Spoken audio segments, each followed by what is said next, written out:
Bem-vindos ao 17º Devocional. Êxodo, capítulo 4. Mas disse Moisés: Eles não vão acreditar em mim, não vão querer fazer o que eu disser. Eles vão dizer: Que nada, o Senhor nunca apareceu a você. Que é que você tem na mão? Perguntou o Senhor. Moisés respondeu: Uma vara de pastor. Disse Deus: Jogue a vara no chão. Ele jogou.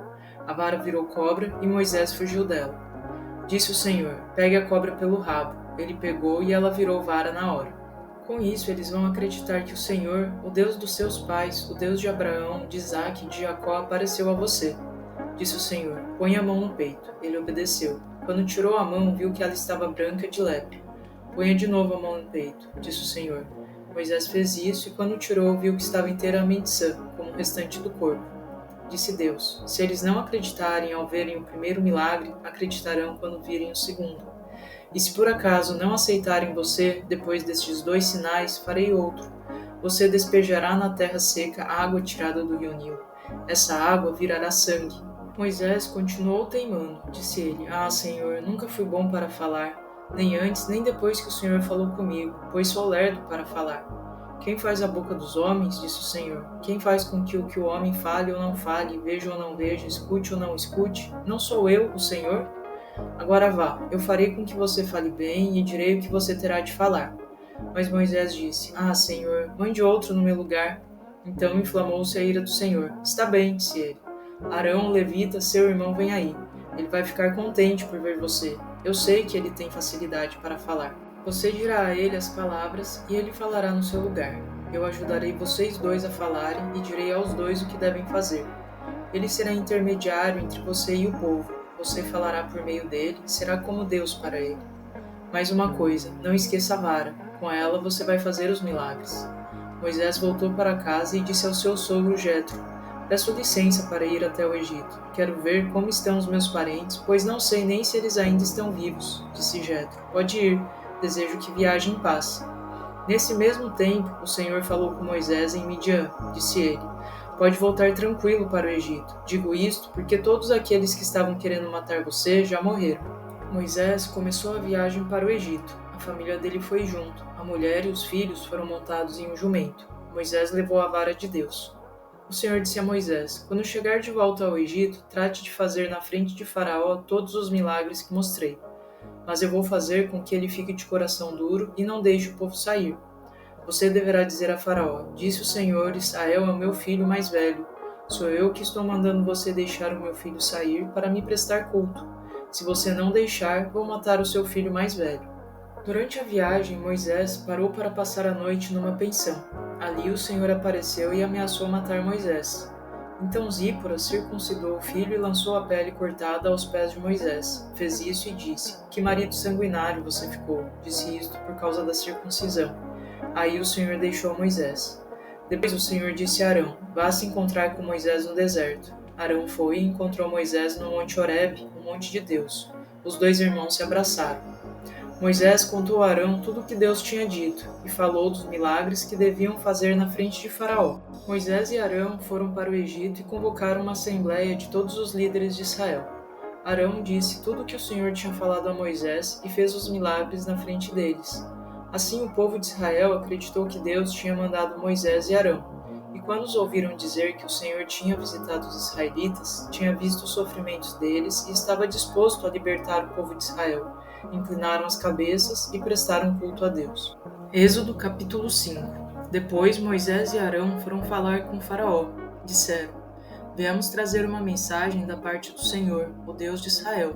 Disse Deus: Deixe o meu povo ir ao deserto para fazer uma festa religiosa e para me dar culto. Ora, respondeu o rei, quem é o Senhor para que eu lhe obedeça e deixe Israel sair do país? Não sei quem é o Senhor e não deixo Israel ir. Moisés e Arão insistiram. O Deus dos hebreus se encontrou conosco, disseram eles. Precisamos ir para o deserto, a uma distância de 3 dias de viagem. Lá vamos oferecer sacrifícios ao nosso Deus. Se não obedecermos ao Senhor nosso Deus, ele nos castigará com peste ou com espada. O que vocês estão querendo fazer? Disse o rei do Egito. Por que fazem o povo parar de trabalhar? Voltem para os seus trabalhos. O povo já cresceu demais e vocês ficam aí querendo afastar todo mundo do trabalho. No mesmo dia, Faraó deu novas ordens aos mestres de obras e aos oficiais nomeados para mandar os israelitas. As ordens foram estas: de agora em diante, vocês não podem mais dar palha aos israelitas para fazer tijolos como antes. Eles mesmos é quem terão de buscar palha para isso. Mas não diminuam a tarefa deles. Terão de produzir a mesma quantidade de tijolos. De certo, está sobrando tempo para eles. Senão, não estariam querendo sair do país para oferecer sacrifícios ao Deus deles.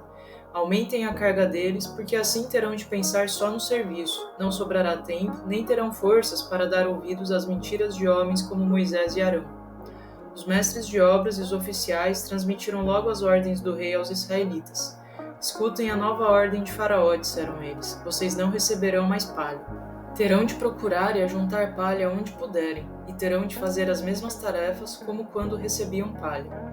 Por isso os israelitas saíam para todos os lados do território em busca de palha. Acabavam juntando ciscos em vez de palha.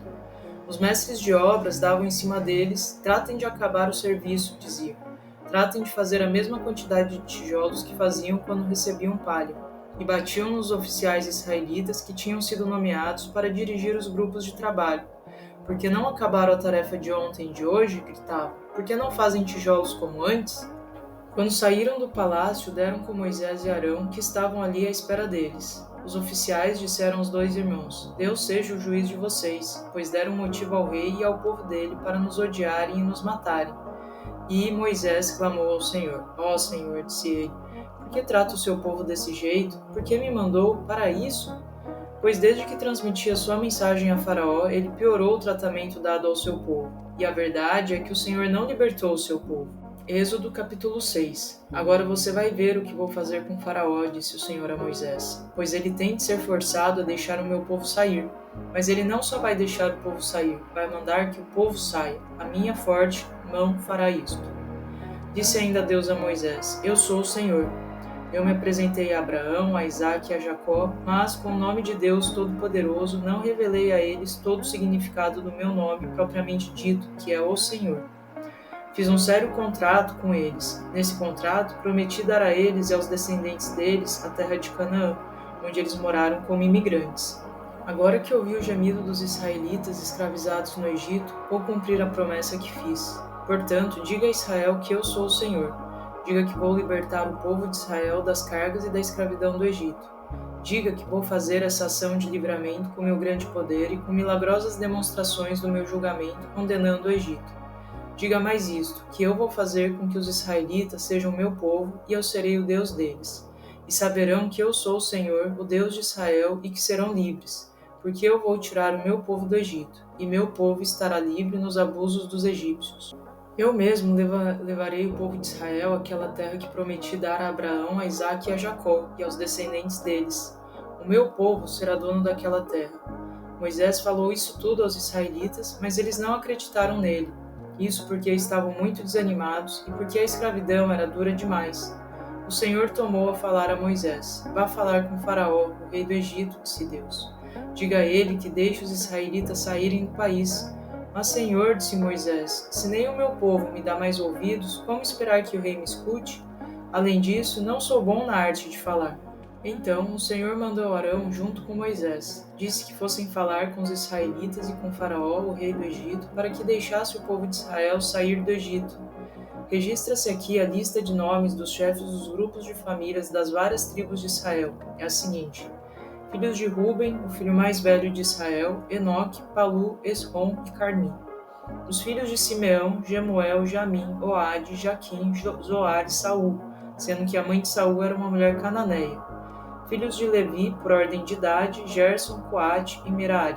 Levi viveu 137 anos. Filhos de Gerson, Libni e Simei, cada um com seu grupo de famílias. Filhos de Coate, Anrão, Gizar, Hebron e Uziel. Coate viveu 133 anos. Filhos de Merari, Mali e Musi. Esta lista dos nomes dos chefes dos grupos de famílias de Levi segue a ordem de idade. Anrão casou com Joquebede, tia dele pelo lado paterno. Arão e Moisés eram filhos desse casal. Anrão viveu 137 anos. Filho de Gizar, Corá, Nefeg e Zicre. Filhos de Uziel, Misael, Eisafã e Citri.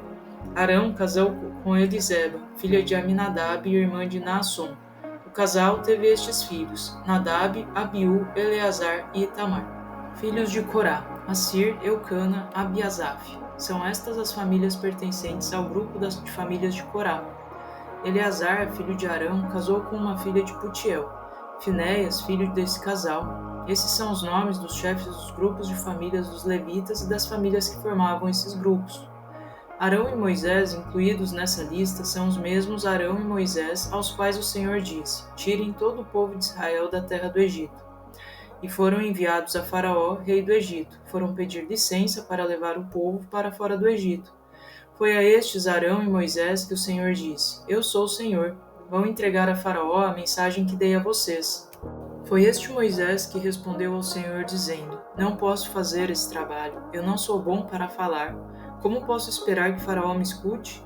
Mateus, capítulo 17. 6 dias depois, Jesus levou Pedro, Tiago e seu irmão João para cima de um monte alto e solitário, e enquanto eles observavam, seu aspecto mudou de tal maneira que seu rosto brilhava como o sol e suas roupas tornavam-se tão brancas que faziam doer a vista. Mas assim que ele disse isso, uma nuvem brilhante veio sobre eles, e uma voz da nuvem disse: este é o meu filho amado, em quem tenho muita alegria, obedeçam a ele. Com isso, os discípulos caíram ao chão com o rosto em terra, tremendamente assustados. Jesus veio e os tocou. Levantem-se, disse ele, não tenham medo. E quando eles olharam, só Jesus estava com eles. Quando desciam do monte, Jesus ordenou-lhes que não contassem a ninguém o que tinham visto, até depois que ele tivesse ressuscitado. Seus discípulos perguntaram: por que os líderes dos judeus insistem em que Elias deve voltar antes que o Messias venha? Jesus respondeu: eles têm razão. Elias deve vir e pôr tudo em ordem. E de fato ele já veio, mas não foi reconhecido e foi muito maltratado por muita gente. Eu, Messias, também sofrerei nas mãos deles. Então os discípulos entenderam que ele estava falando de João Batista. Quando acabaram de descer o monte, uma imensa multidão estava esperando por eles. Veio um homem que se ajoelhou diante de Jesus e disse: Senhor, tenha pena de meu filho, porque ele é um doente mental e está em grande aflição, pois muitas vezes cai no fogo ou na água. Eu trouxe o meu filho aos seus discípulos, porém eles não puderam curá-lo. Jesus respondeu: ó gente sem fé e teimosa, até quando eu terei de suportar vocês? Tragam-me aqui o rapaz. Então Jesus repreendeu o demônio que estava no menino e ele o deixou, e a partir daquele momento o menino ficou bom. Depois disso, os discípulos em particular perguntaram a Jesus: por que nós não pudemos expulsar aquele demônio? Por causa da fé pequenina de vocês, disse Jesus. Porque se vocês tivessem fé ao menos do tamanho de uma minúscula semente de mostarda, poderiam dizer a esta montanha: saia daqui, e ela iria para bem longe, nada seria impossível. Porém, esta espécie de demônios não sairá enquanto vocês não tiverem orado e feito jejum. Um dia, enquanto eles ainda estavam na Galiléia, Jesus lhes disse: eu serei entregue ao poder daqueles que me matarão, e ao terceiro dia depois disso vou ressuscitar. E o coração dos discípulos encheu-se de tristeza e pavor.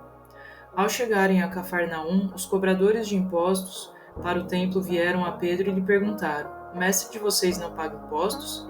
Claro que paga, respondeu Pedro. Então ele entrou em casa para falar a Jesus sobre isto, mas antes que ele tivesse oportunidade de falar, Jesus perguntou: o que você acha, Pedro? Os reis impõem impostos sobre o seu próprio povo ou sobre os estrangeiros subjugados? Sobre os estrangeiros, respondeu Pedro. Ora bem, disse Jesus, os cidadãos não pagam. Contudo, nós não queremos ofender ninguém. Portanto, vá à beira d'água e lance um anzol e abra a boca do primeiro peixe que pegar. Você vai achar uma moeda suficiente para pagar os impostos por nós dois. Pegue a moeda e pague-lhes. Capítulos compreendemos a revelação da glória de Deus e da formação de líderes para cumprir um propósito divino. Deus revela progressivamente seu plano, fazendo um chamado à confiança diante da missão e como ele usa líderes falhos para executar a sua vontade. A presença gloriosa de Deus é fonte de força e direção suficientes para os desafios futuros.